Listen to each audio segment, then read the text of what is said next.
Sa isang barong-barong may mag-amang nakatira, si Mang Esko at si Joey. Halos ilang araw na silang walang makain dahil wala pang mahanap na trabaho si Mang Esko.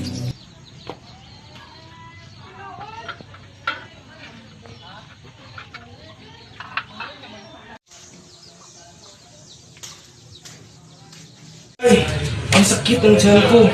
Kahit kaunting kanin na ko sana. Siya ka na anak, wala na tayong pera. Kahit butil ng bigas, wala na sa lagayan. Mamamatay po ba tayo sa gutom? Hindi anak, hindi ko haayaan yan. Kahit ako magnakaw pa. Saan kaya ako kukuha ng pagkain para sa aking anak?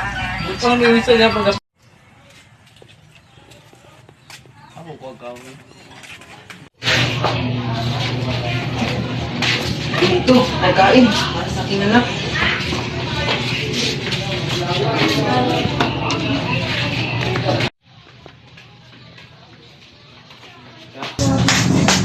Bakit nawala ang mga bigas at pagkain ko dito? Sinang may lakas ng loob na kumuha dito? Uy, anyari? May nangnakaw sa bahay namin. Pwede pag-imbestiga, Kap. Sige, mag-iimbestiga kami.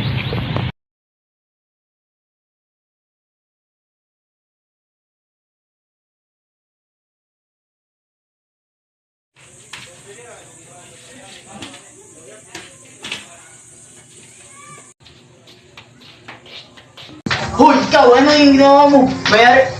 Patawad! Hoy, ito ka ng salalin!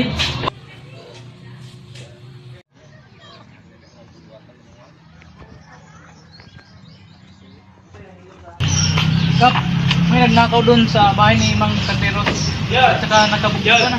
Sige, tara!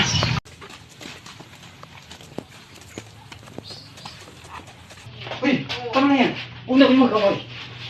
Okay ka lang ba? Tama na po. Huwag niyo pong pupugin ang tatay ko. Iya yan. Tatay lang po ang meron ako. Nanakaw!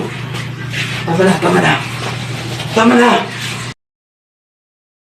Ano po nangyari sa inyong dalawa? Nanakaw po sa bahay namin, Kap. Totoo ba ito, Mang Isko? Opo, Kap. Alam mo, ang paghahanap ng pagkain ay mabuti para sa iyong pamilya. Pero, hindi ito dapat gawin ng masama. Pwede kang magtrabaho para may pabili ka sa iyong pamilya. Or pwede kang mangutang kay kanteros o manghingi.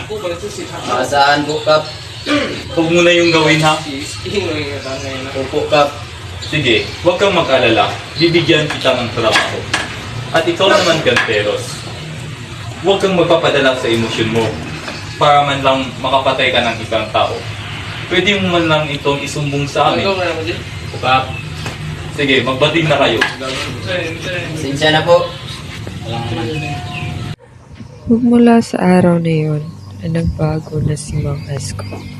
Humanap ito ng matinong trabaho kagaya ng pamamasada at namumuhay ng masaya at mapayapa kasama ang kanyang nag-iisang anak.